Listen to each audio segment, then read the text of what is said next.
ছুটির দিন দেশের বিভিন্ন প্রান্ত থেকে সিলেটের শাহজালাল মাজারে ঘুরতে আসেন দর্শনার্থীরা। জানবো তাদের অনুভূতি ও অভিজ্ঞতা। 360 আউলিয়ার পুণ্যভূমি খ্যাত সিলেটের মাটিতে যেসব পীর দরবেশ শায়িত আছেন তাদের মধ্যে হযরত শাহজালাল রহমতুল্লাহ আলাইহি অন্যতম। এর জন্য তাকে অলিকুলের শিরোমণি বলা হয়। শুক্রবার ছুটির দিনে দেশের বিভিন্ন প্রান্ত থেকে দর্শনার্থীরা ভিড় জমান হযরত শাহজালালের মাজারে। জুম্মার নামাজের পরপরই দল বেঁধে মাজার জিয়ারত করতে দেখা যায় তাদের। ঘুরতে আসা মহিলাদের জন্যও এখানে রয়েছে নামাজের বিশেষ ব্যবস্থা।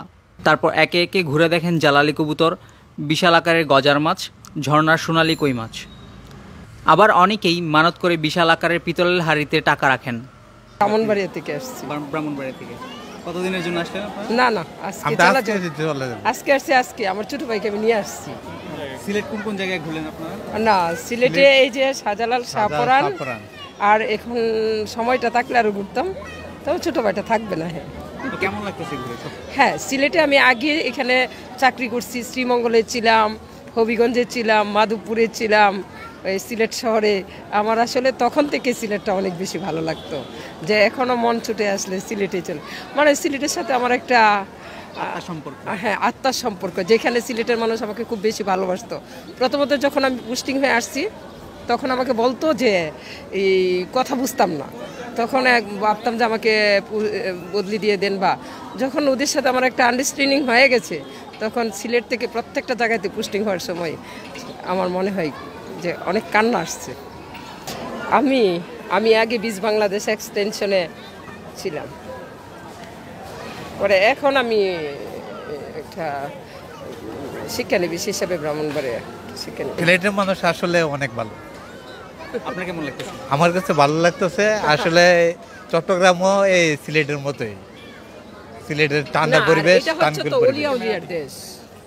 বিশেষ করে আমি যখন হবিগঞ্জে ছিলাম, বাবা নাসির উদ্দিনের মাজার ছিল, তারপরে ছিল আরেকটা মাজার ছিল, ওনার নামটা বলি, ফতেগাজী।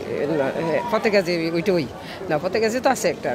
খুবই ভালো লাগতো যে আমি মাঝে মাঝে অফিসের পাখে ওই জায়গাগুলো ঘুরতাম, খুব ভালো লাগতো। সিলেটে ইনশাআল্লাহ আল্লাহ যদি শরীর সুস্থ রাখে ইনশাআল্লাহ আবার আসবো। Thank you. আমরা হচ্ছে চট্টগ্রাম আনোয়ারা থেকে। কোথায় কোথায় ঘুরলেন এই জায়গায়? আমরা এখানে মাজার আছে শাহজালাল মাজারে, তারপরে আপনার ওই জাবরুন জামু, তারপরে শাহফারান, এখানে আরও বিভিন্ন জায়গায় ঘুরতে আসি। আমরা সফর আছি মাজারের 3 দিনের জন্য। জি। সিলেটে এসে কেমন লাগতেছে? না, ভালো লাগছে। ভালো লাগতেছে। পরিবার নিয়ে আসছেন আপনারা সবাই? না, আমরা পরিবার আনি, পরিবার একবার আমরা 4 জন আসছি আমরা বন্ধুরা। আমার বাইকনা আছে, 3টা বাইকনা, আমি মামা ওদের। বিভিন্ন দেখছি, আপনার লজা দেখছি, তারপরে বিভিন্ন কবরস্থান আছে, এগুলো দেখলাম। আর তো অনেক কিছু আছে, এগুলো আস্তে আস্তে দেখবো। আসছি আমরা মাত্র এসে ঢুকলাম এখানে। ওই জানালে কই মাছ দেখলাম, সরালে ওই মাছ, তারপরে যা ওইদিকে আপনার মাছ এগুলো দেখলাম, এগুলো দেখছি না।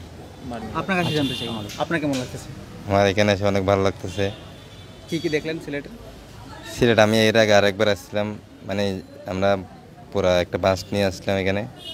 ঝাপলং গেছিলাম, হবিগঞ্জ চা বাগান গেছিলাম, ওইখানে গিয়ে আমাদের ভালো লাগছিল, তাই এখানে আবার ফ্রেন্ডের সাথে আবার আসছি আমরা এখানে। দরগাছটা অনেক ভালো লাগে, এখানে আমরা আসছিলাম, রুমেও থাকছিলাম, অনেক ভালো পরিবেশ এখানে। তাই মানে কি আমরা আবার মামাকে নিয়ে আসলাম, মামা আসতে চাইছিল, তাই মামাকে নিয়ে আমরা সবাই আসলাম আর কি। অন্যান্য জায়গাগুলো বলতে এখন আমরা যাই নাই, গিয়ে যদি দেখি তারপরে ভালো লাগবে আমাদের, এরকম আর কি। সিলেটের মানুষের আত্মীয়তা ভালো আছে, যেমন আমারও এক বন্ধু এখানে সিলেট, 2 বন্ধুর সাথে আমরা আসছি এখানে সিলেটই। ওদের সাথে মানে কি আমরা ওইখানে বর্তমানে ওদের বাড়িতেই থাকি। ওদের মানে কি আপ্যায়নগুলো ভালো ছিল, যথেষ্ট পরিমাণ মানে কি আমাদেরকে মানে কি আপ্যায়ন করছিল আর কি, এতটুকু। আমি নেত্রকোনা থেকে আসছি। জি। কোথায় কোথায় ঘুরলেন সিলেটে? দেখলাম সিলেটের বিভিন্ন জায়গা ঘুরলাম। আসছি মৌলভীবাজারে আমার মামার বাড়িতে, ওইখান থেকে সিলেট শহরে আসলাম, মাজার দেখলাম, নামাজ পড়লাম, যা যা সুন্দর দেখলাম তো তাই দেখলাম। এখান থেকে যাব শাহপরান, তারপর বাড়িতে চলে যাব। টাঙ্গাইল থেকে আসছি আমরা, বললাম এই শাহপরানের মাজারে থেকে এখানে আসলাম, শাহজালালের মাজার আসলাম। ওই মাজারটা আগে দেখে আসছি, ভালোই লাগলো, তো মোটামুটি ভালো দেখলাম আর কি। এখানে ওইসা দেখলাম, এই যে কবুতর দেখলাম, মাছ দেখলাম, গজার মাছ দেখলাম, এখানে এই যে কূপ দেখলাম, তাতে লোকজনও দেখলাম, ভালোই পরিবেশ, ভালো পরিবেশ ইনশাল্লাহ। আর তো রওজা দেখমু, দেখা এই মানে চলে যাবো আর কি, রোজাটা দেখে চলে যাবো। আমরা এই 3 ভাই, বড় ভাই, এই যে আমরা 3 জন আইছি, 3 ভাই বেড়াইতে আইছি আর কি। না না, খুব ভালো, খুব ভালো, খুব ভালো, একবার শান্তি পরিবেশ, খুব ভালো দেখলাম। যাওয়ার সময় সিলেটের ঐতিহ্যবাহী চা, সাতকরা সহ নানান শৌখিন জিনিস কিনে নিয়েছেন তারা। এখন তো কিছু মানুষ কম আয় আগর চেয়ে, আগে কিছু মানুষ আইতো, এখন তো কিছু কম, কারণ দেশের পরিস্থিতির উপর নির্ভর করে একটা, যে বন্যা গেল, বন্যায় কিছু মানুষ কম, কয়েকটা ডিস্ট্রিক্টে বন্যা হয়েছে, মানুষ আইছে না। আমরা তো বিশেষ করে বন্যার তো মানুষ যদি অভাবগ্রস্ত থাকে আমরা মাঝে আরও কম আয়, যদি দেশের পরিস্থিতি ভালো থাকে মানুষ বেশি আয় আর কি। তারা আইলে আমরা বেচা কিনা ভালো হয়, যেমন বিশেষ করে আমরা সিলেট আইলে তারা সারপাতা নেয়, সাতকরা নেয়, ওগুলা নেয় বেশিরভাগ। দেখা হবে আরও একটি ছুটির দিনে। তানভীর নুর অনিক, আধুনিক কাগজ।